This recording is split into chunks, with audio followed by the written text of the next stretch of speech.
Chovy fighting one another. Good little stun there as the flash is going to be traded immediately. Chains connect as Croco puts down the pillar. Chovy, there are no other options, and Croco looking to try and get in here. There's the chomp, and that's the first blood. This is what we wanted to see from Croco this game.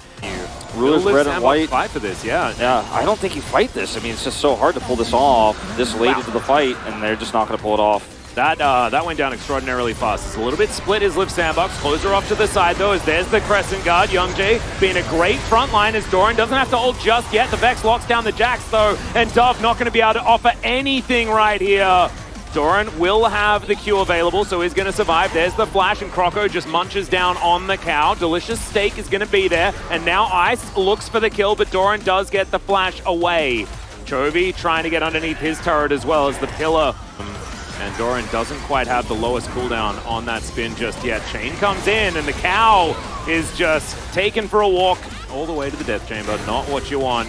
As now Liv Sandbox taking a bit of damage from Chovy as the Q is going to connect. They find the fear onto Ice, who stepped a little bit too far forward. Chovy locks it down in the end. The Undying Rage is going to be there to keep Doran alive as they dive forward. Oh my god, Ruler! That damage is filthy. Shadow Surge doesn't find closer, but the damage has been done. As long as the fear comes in onto Dove. Counter-Strike now on cooldown. Good double knock up there from Losper as he gets right in. 2 kills already for Gen G, and they are starting to snowball this game.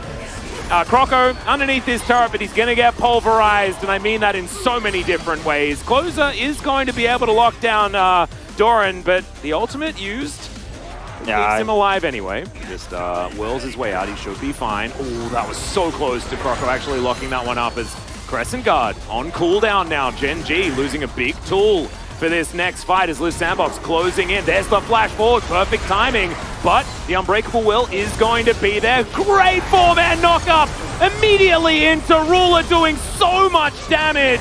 And yes, Liv Sandbox getting some work done as well, but Ruler still has full health. It's insane, this guy just tears them up. Gen G will now take the soul point. Or the soul, I should say. Doesn't matter what you want to say about Lospa in Game 1. He has looked fantastic on the Alistair in this game. He's been where he needs to be every single time. He's helped peel for Ruler. He's helped set up for Ruler. Ruler hits the Moonlight Vigil the second the knockup comes through. Chovy's there to follow through, get those kills and resets, and that is not only going to be the Hextech Soul, but it will be a Baron play here for Gen G. And this is just beautiful play. Now, it starts off pretty decently here for Liv Sandbox. They've got Dove in a nice angle. The Dredge line on the Youngjae forces out Crescent Guard early, so they don't have that disengage tool. But look at Lospa. No vision on him here in this brush. And he's just going to go straight into this. The second they have an opportunity, he ults. And then bam, headbutts into the 4-man knockup, and the Moonlight Vigil is free for Ruler, who's, like you said, at full health, carrying this fight. Yeah, just unfazed by anything. Chovy as well finds all of the resets in the backline, and Gen G mopped the floor with it. Really cleanly done as, okay, Liv Sandbox looking for their opportunity here as Undying Rage is going to be there for Doran. Waits until the last second. Croco should be dead. Yep, he's able to pick that one up. Now Lospa might die, but no, Chovy gets a fear, and that is a very scared Big Daddy. Gonna go down, and now Closer not gonna find the chains onto Doran, who's now chasing after him. Oh man, Hextech Soul with a Tryndamere is not a thing you want to be facing. It's awful. It's just plain awful to have to face it. And Gen G are almost at a position where they could just walk down to end. We're only 27 minutes in, but they have a Baron buff. They have a Tryndamere.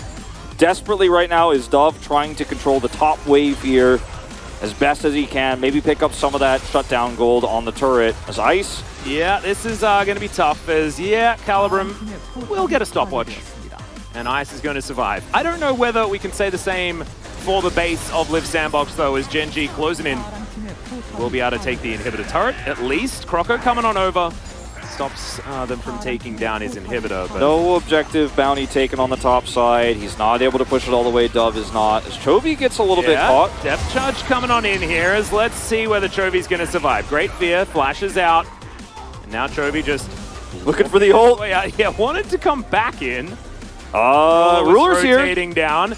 Is Ruler ganking them? That's another dredge line that's going to connect. Decent beam is going to come through as the Moonlight Vigil comes down. Kale's real dead. The Ignite cool guys don't look at explosions, and Lospa has been a cool guy today. Croco now on top of Chovy, but Ruler is killing the rest of the team, and Croco can't get on top of this Vex that's being so frustrating. And it feels like Liv Sandbox know that this is the beginning of the end. A big old thumbs up to go over to Croco as that win becomes lightning. Went the wrong direction, but he had no vision. And there it is, Doran, Gale forcing on top of Closer. Closer playing with him just a little bit here as Doran. Okay, yeah, his ultimate's on cooldown, so that is just going to be a kill going over to Closer. So, I mean, they had a lot of power on the top side of the map. They were starting to threaten that inhibitor turret. Doran got greedy, got a little bit showmany, and will, you know, end up falling here. So that's a little bit of relief of pressure here for Liv Sandbox. The question is, can they survive for 3 minutes before that Elder fight, which is their last hope of flipping this game back around?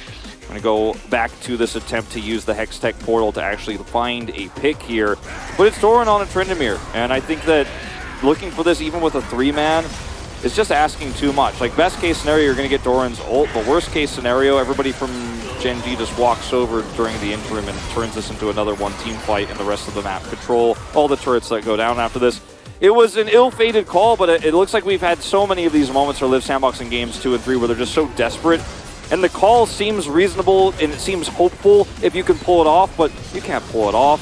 And you're just giving Gen G the push across the finish line, unfortunately, with some of these moves. But, I mean, this game is well and truly in Gen G's hands. 10,000 gold ahead, 2 games back-to-back.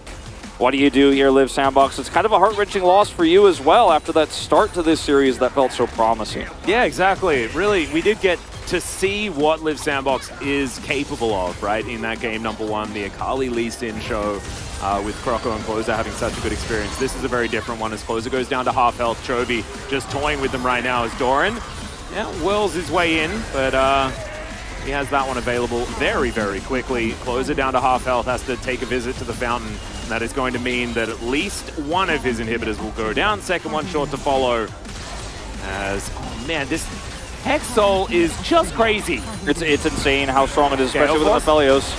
Closer, there are a couple of versions of him, but the real one is at slightly higher health as he dives forward. Unbreakable Will there on Losper as Moonlight Vigil comes down. Ice is able to take down the cow, and now Chovy thinks that it is his opportunity. He goes golden, Youngjae dives in, Doran doing the same thing as Chovy wants these resets, but doesn't quite get them, and now Doran, remember, the Fountain Laser is immune to your ult, so don't dive onto that one. He is also going to be taken down there by Croco, but Gen G, I think, should be able to take these Nexus turrets regardless. Ruler is still alive, Chovy's still alive, they have the damage.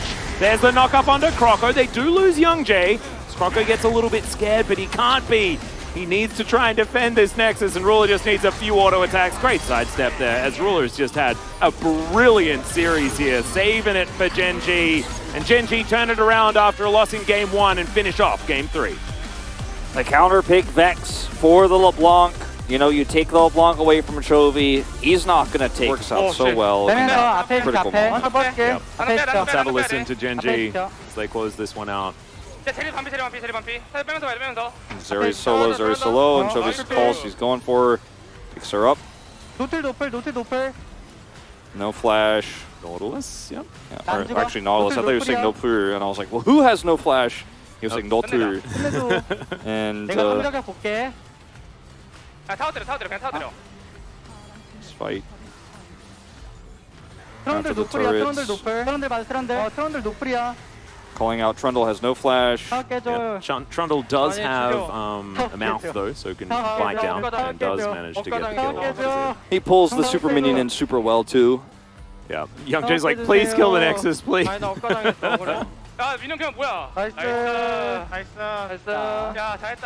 Chovy, you know, you said the